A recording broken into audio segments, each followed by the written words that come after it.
Hi there, I'm Yael Tamar, Marketing Director at AMHSI, and I'm here with Grace Gilbert and Brendan Highblum from Miami, currently studying at Alexander Mas High School in Israel on a summer abroad program.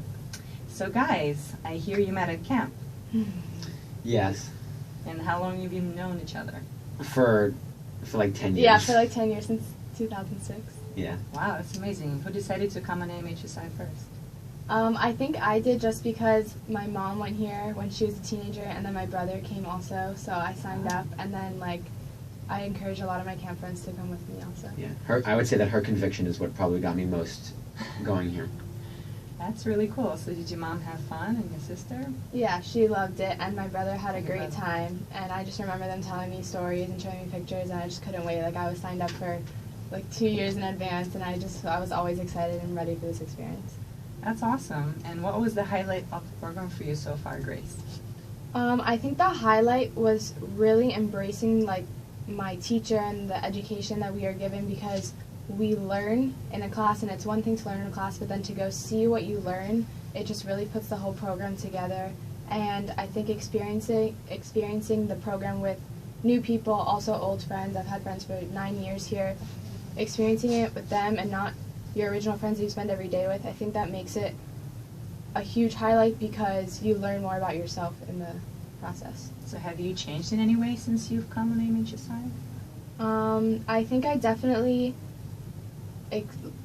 changed my thoughts on Judaism and how I see Israel as our home, and I think I also grew as a person because I realized not to stick to a certain group of people, to make my own friends and to make my experience out of this, because there's so many kids here, and I had to learn to embrace my dorm and my friends, and I just can't believe all the friends that I've made here that I'm going to take back with me. That's awesome. Brendan, what about you? Have you discovered anything new about yourself since you've come here? Oh, absolutely. Coming into it, I was very sure of what I believed and what I thought, and Israel, coming here, even the first week, I think it was a mix of being in Israel and a mix of my teacher was very wise, and my class we started with discussion on day one. It was a lot less just sitting down and listening to lectures and more discussion. And it really, it was a whirlwind of beliefs, and it really changes everything. You know, what you hear about Israel is it all goes away once you're actually in Israel. Once you talk to Israelis on the street, when you interview people in Tel Aviv, when you watch people who live in kibbutzes speak. I mean, what you see on CNN is not, what you see on the streets of Jerusalem and the streets of Tel Aviv. And I was not ready for that.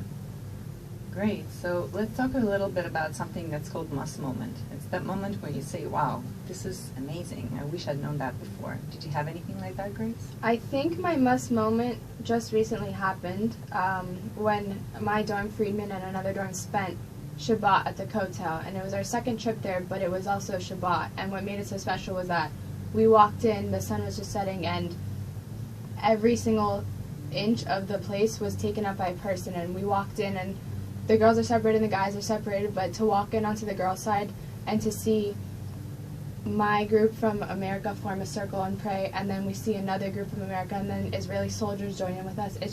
It's a moment where you want to spend every single day there, because to see the culture come together and to see every single different type of Jew pray at one spot, there's just so much adrenaline and emotion that I didn't want to leave, and it was so exciting. Wow, sounds exciting to me. What about you, Brendan? I also had a must moment. It was on the top of Masada, and there's a ledge that you stand on, and it's right above a valley. And what we did was in Hebrew, we screamed the words all together, Masada will not fall again. How do you say it? Sheni Matzara Ve'tzipor. Yeah, as Grace said. And we screamed it word by word, and you hear a very clear echo. And when I say clear echo, I mean it's the clearest echo I've ever heard in any room ever. And we were just outside on top of a mountain. And my teacher we were all silent because we were amazed at the echo. And my teacher said the words that I probably will never forget. And he said, your brain will tell you that you heard, your ears will tell you that you heard the sound of your own voice.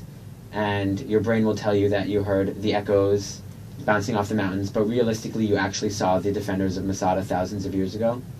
And that's because we ourselves, today's generation of youth, we are the defenders of Masada. And that's really a metaphor for the modern state of Israel. And it made me realize that we as Jews have a greater duty than just visiting Masada. We have to defend Masada, and that means defending the state of Israel. Brandon, where do you plan to study in college? Before this, I really thought I wanted to study at UF and then get a job in Miami and then raise a family and live a boring life. But I mean, coming to Israel and living here even for 6 weeks, it makes no sense why I would want to live a boring life like that. I feel like I have not that I found it necessarily, but I feel like I need to find a purpose, and studying in Israel doesn't seem like a bad way to find that purpose. Amazing. And what about you, Grace? I think a dream of mine has always been to be a doctor. It's just something that always has sparked my interest, and I think that I can definitely find myself in Israel, like med school or taking internships here, because I just have so much family here and history here that I would never want to not come back and be assimilated into the Israeli culture. Well, there is an excellent medical school here at Tel Aviv University that teaches in English, so that dream could be reality. So I wanted to ask you guys a little bit about the culture that you learned here so far. What is your favorite slang word, clean one? Oh, I always say yalla. I never go an hour without saying yalla. It means basically like come or let's go, or like it's kind of like vámonos in Spanish. It's just like yalla, and then even when you say like yalla bye, it's like a slang term for just being like I gotta go, bye. It's an Arabic word. Yeah, it's actually an Arabic word that like we assimilated, but it's just fun to say like yalla. Yeah. And I would also recommend to anyone who comes in the future just to look up a list of like 20, 30 like slang words and like learn like basic Hebrew.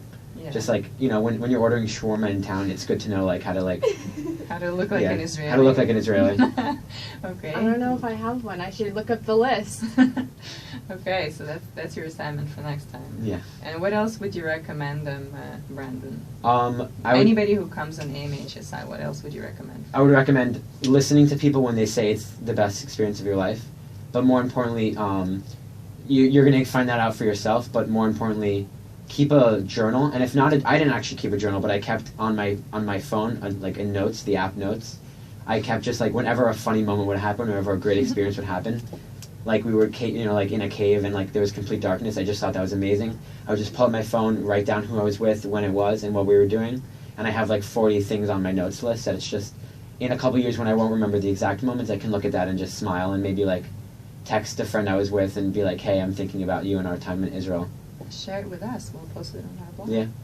Grace, do you have anything to add to that? Yeah, I think I would definitely tell people not to panic, because you go through 24 hours of travel, you're in there by yourself, you have 4 bags that you have to lug around, and you get here and you're so chaotic and you don't know where you're going, and then you get put into this room with people that you don't know, but then in a matter of days or weeks they become like your best friends, and I couldn't imagine living with any other people but my roommates. And then to definitely take pictures and videos or journal, because even now people are like, oh, I don't remember this, but it happened just a few days ago, and we do so much, and it's such a great experience to do all these things, because I couldn't imagine doing it anywhere else. So it's just so important to remember. So I think they need a journal. That's awesome. So what's the first thing you're gonna do when you get back home, Grace? Sleep, definitely. Maybe shower, then sleep. And take a break from falafel for a little bit, but that's it. Personally, the first thing I'm going to do is try to find the nearest shawarma, because I don't feel a need to ever be away from shawarma ever again. All right, so maybe you can open one up. I will open oh my god, I'm going to open a shawarma restaurant next to my house. Done. You guys can come. You guys can come find us. Yeah. Hummus, salad, chips, tahina. Well, guys, thank you so much. Thank you. It's been incredible to meet you guys, and anything that we can do for you in the future, contacts, recommendations, whatever. Especially when you get back here, always come visit us. And have a great flight back home, and the rest of you stay here. So, see you guys later. Thank you. Bye. Bye.